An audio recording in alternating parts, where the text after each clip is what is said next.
Les trottinettes électriques sont une super invention. J'avais l'impression d'être Flash quand je roulais dans la rue. Malheureusement, je n'ai pas vu la toute nouvelle voiture de Monsieur Bergman à temps. Oups, c'est un gros coup ça. Notre voisin est sorti de la maison en courant et il m'a traîné jusqu'à mes parents. Votre fille a endommagé ma voiture. Savez-vous combien vont coûter les réparations? Papa, maman, c'était pas moi, vraiment.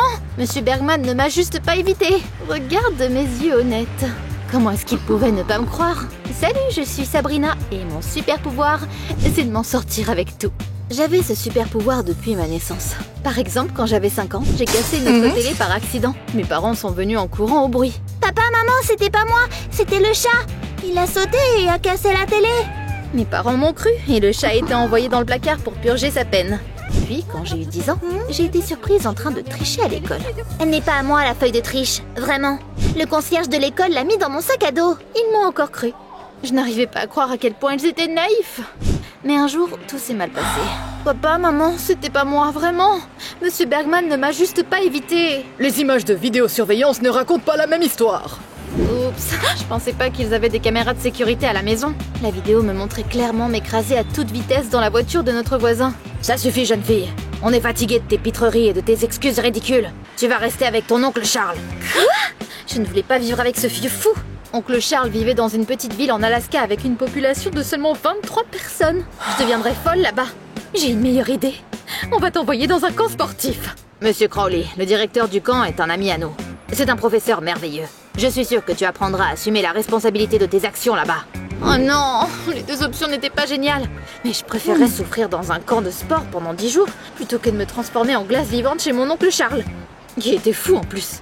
J'adore les camps sportifs, c'est trop cool là-bas. J'ai vite fait mes valises et le lendemain, ils m'ont conduit au camp. Tu sais ce que j'ai découvert? C'était un camp de garçons. J'étais la seule fille là-bas. Monsieur Crowley, le directeur du camp, me paraissait comme un vieux type sévère. Alors Sabrina, tes parents m'ont parlé de tes tours. Ça ne marchera pas ici. Je ne laisserai personne dans mon camp enfreindre les règles. Tu devrais les lire. Il était interdit de faire des promenades la nuit, de sortir de la nourriture de la cantine, de quitter le camp. J'étais dans un camp ou en prison? Brise ne serait-ce qu'une de ces règles et je t'enverrai faire ta valise. Bien sûr, Monsieur Crowley, je suivrai toutes les règles. Vraiment? Au début, j'ai réussi à le supporter. J'ai emménagé dans une pièce séparée, j'ai fait le tour du camp et j'ai rencontré les animateurs. Salut, je m'appelle William. Si t'as besoin de quoi que ce soit, tu peux me parler. C'était pas mal là-bas. Ils avaient une piscine, de la nourriture délicieuse et un stade cool. Attends, c'est quoi ce bruit? J'ai remarqué que des garçons se disputaient à propos de quelque chose. Luigi et Stefano, deux frères, criaient le plus fort. Je devrais être le capitaine de l'équipe. Pourquoi? Je suis plus âgée et mes jambes sont plus longues.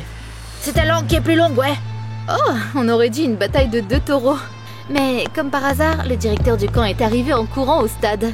Tenez, Monsieur Crowley, ils ne m'acceptent pas dans l'équipe et se battent tout le temps. Qu'est-ce qu'il y a, les gars? Vous ne deviendrez pas une équipe si vous ne vous aidez pas. Et que vous ne vous soutenez pas mutuellement. Allez réfléchir à votre comportement. Ah, et bim!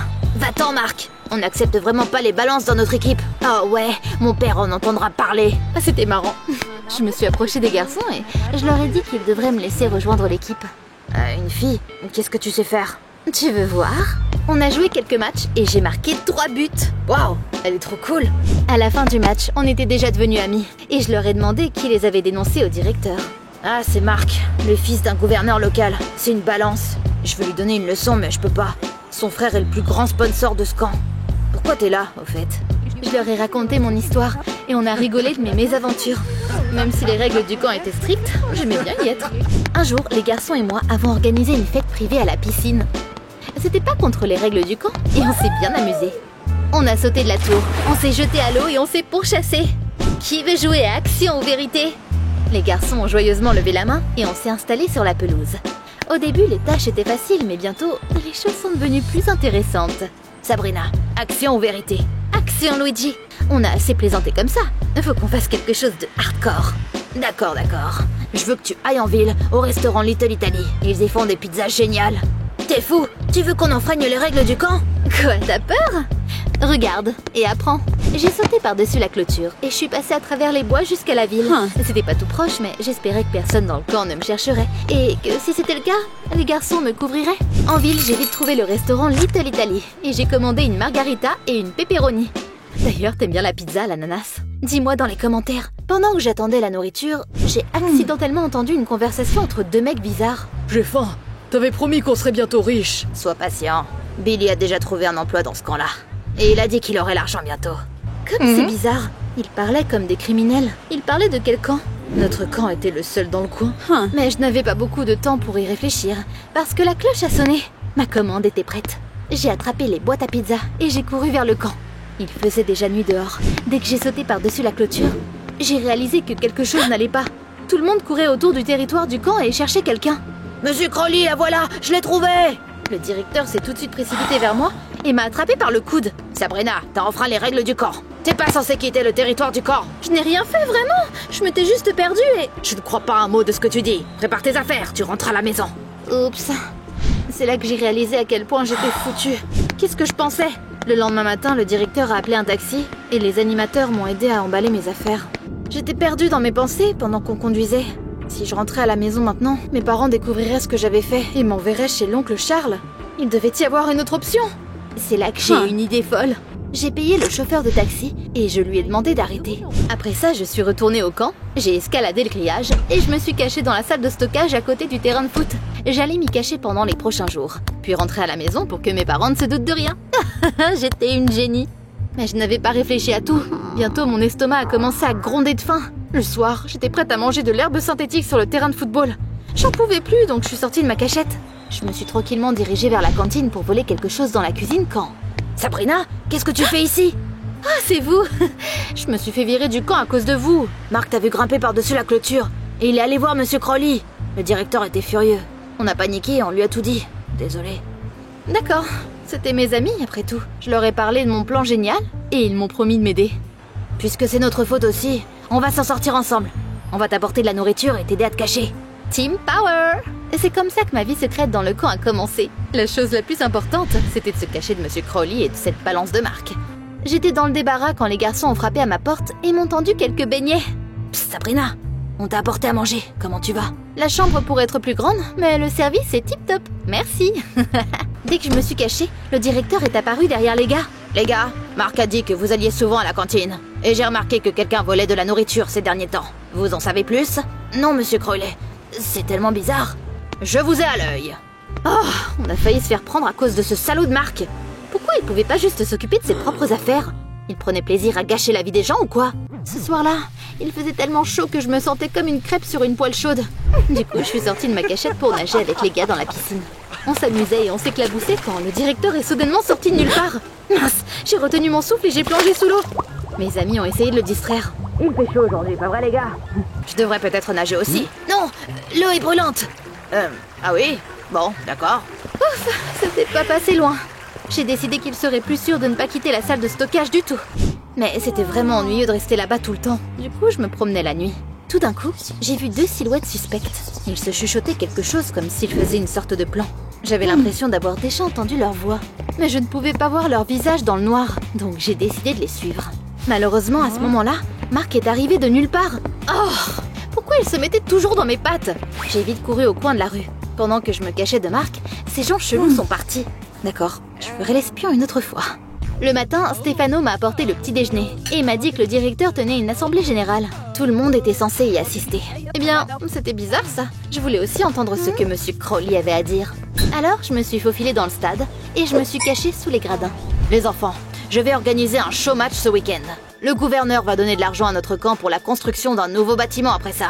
Au fait, j'ai envoyé une newsletter à tous vos parents pour qu'ils viennent aussi ici et regardent le match. Mon cœur a commencé à battre la chamade. Mes parents avaient aussi reçu le message. J'avais l'impression que le directeur a lu mes pensées et il a répété. Vous avez entendu ça? Tous vos parents vont venir. Oh non! Si papa et maman arrivaient au camp, ils découvriraient immédiatement que j'avais été expulsée. Je ne pouvais pas aller en Alaska et rester avec mon oncle Charles.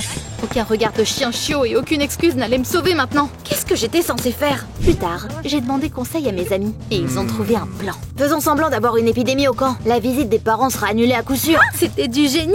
Pourquoi je n'y avais pas pensé moi-même? Après ça, mes amis ont dessiné des taches sur leur visage avec mon rouge à lèvres et ils sont allés à l'infirmerie, faisant semblant d'être malades. Je les attendais dans leur chambre. Bientôt, ils sont venus et m'ont dit que leur plan avait fonctionné. Oh yes! Bien joué, vous m'avez sauvé de l'Alaska! Mais on n'est pas resté heureux très longtemps. Le directeur est entré dans la pièce avec Marc, qui avait un sourire narquois. J'ai sauté sous le lit aussi vite qu'un ninja. Les gars, vous m'avez déçu. Marc a dit que vous aviez dessiné ces taches sur vos visages pour perturber le match. C'est vrai, Monsieur Crowley, j'ai découvert une conspiration. Luigi, Stefano, qu'est-ce que vous cachez? Je suis désolée, c'était juste une blague stupide. Le directeur les a réprimandés et est parti. C'était tout. Notre plan a échoué lamentablement. Je ne pouvais rien faire d'autre que d'accepter la défaite et d'attendre l'arrivée de mes parents. La veille du match, le gouverneur lui-même est venu au camp. Monsieur Crowley a tout de suite commencé à lui lécher les bottes et à dire quel fils merveilleux et obéissant il avait. Ouais, c'est ça. Je me cachais dans le débarras quand j'ai entendu une conversation suspecte dehors. Billy a tout bien réfléchi. On va devenir riche aujourd'hui. Exactement, on va prendre l'argent et faire profil bas. Waouh! Alors ça, c'était louche. J'ai regardé attentivement dehors et j'ai vu les deux gars de la pizzeria. Bon sang!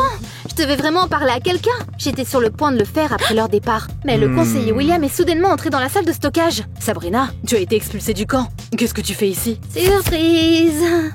J'allais commencer à trouver des excuses comme d'habitude, mais j'ai vite compris que ça ne marcherait pas.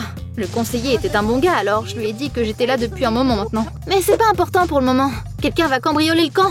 Ils ont un homme intérieur appelé Billy ici. Je suis content que tu te sois confié à moi. Reste ici et je m'occuperai de tout.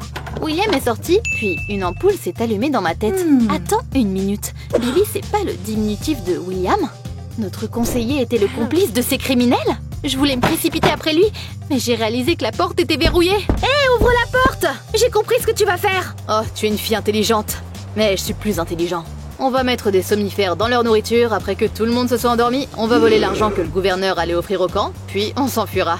À jamais. C'est ça, j'en avais assez. William ne savait pas encore à qui il avait affaire. Je devais trouver un moyen d'avertir tout le monde du danger. Ça aurait été plus facile si on nous avait permis d'avoir des téléphones au camp. Réfléchis, Sabrina, réfléchis! Bien sûr! J'ai attrapé une sorte de pelle et je me suis mise à creuser. Je me suis cassé tous mes ongles, mais j'ai vite pu me sortir de là. Quand je suis arrivée à la cantine, c'était presque l'heure du déjeuner. J'ai dit à tout le monde d'arrêter de manger, mais il y avait trop de bruit et personne ne m'a entendu. J'ai déclenché l'alarme incendie pour attirer l'attention de tout le monde. De l'eau est sortie du plafond et une sirène s'est déclenchée également. Tout le monde a paniqué et a couru hors de la cantine sans toucher à la nourriture. Super! Les criminels se sont rendus compte que leur plan était raté et ils ont essayé de se perdre dans la foule. Je voulais les poursuivre, mais le directeur est soudainement apparu devant moi. Je t'ai eu, petite morveuse! Monsieur Crowley! Vous pouvez me faire la leçon plus tard. On doit attraper les criminels. Je lui ai vite parlé du plan de William et de ses complices. Et je lui ai montré où ils s'étaient enfuis. Monsieur Crowley a envoyé les gardes de sécurité les poursuivre.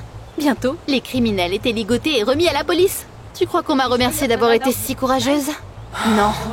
Monsieur Crowley m'a grondé pendant des heures. Et il n'arrêtait pas de dire qu'il parlerait à mes parents de tout ce que j'avais fait. Quand mes parents sont arrivés, je me suis approchée d'eux, la tête baissée. Pour la première fois de ma vie, je n'ai rien nié. Et je leur ai même dit la vérité sur d'autres bêtises. Vous vous souvenez quand notre chat a cassé la télé? C'était moi en fait. Je suis honnête maintenant. Ils ont secoué la tête. Comment tu fais pour faire autant de bêtises? T'as pas utilisé ta chance pour te racheter, donc tu vas chez oncle Charles. Oui, monsieur. À ma grande surprise, monsieur Crowley est venu vers nous, souriant sournoisement. Je vois que mes méthodes d'enseignement ont apporté les résultats après tout. Pardon? Quoi? Ça fait longtemps que je suis prof, Sabrina. Bien sûr, j'ai tout de suite compris que tu t'étais faufilée dans le camp et que les garçons te couvraient. Je voulais juste que tu assumes la responsabilité de tes actes. Puis les garçons ont enfin arrêté de se battre et ils ont commencé à agir en équipe. C'était tout ce que je voulais. Eh bien, Crowley n'était pas si mal après tout. Il a dit à mes parents que je l'avais aidé à attraper des criminels. Ils ont cédé et ont accepté de ne pas m'envoyer chez l'oncle. Bientôt, le match a eu lieu et le gouverneur a donné de l'argent au camp. Je me suis bien amusée et je me suis trouvé de nouveaux amis. Tout le monde était content, sauf Marc. Papa, il y a que des fauteurs de troubles ici. Ils enfreignent les règles tout le temps. Regarde, j'ai tout écrit dans mon cahier. Marc, arrête d'être une balance comme ça. Je t'ai envoyé ici pour que tu trouves des amis et que tu grandisses. L'été prochain, je t'envoie dans un camp de filles. Marc est devenu rouge comme une tomate. Je me suis approchée de lui avec un ballon. Arrête d'être aussi chiant. Viens, on va jouer. Je ne sais pas si Marc va changer, mais je vais certainement assumer la responsabilité de mes actes à partir de maintenant. Vraiment? Et toi, comment t'as passé l'été? Dis-moi tout dans les commentaires.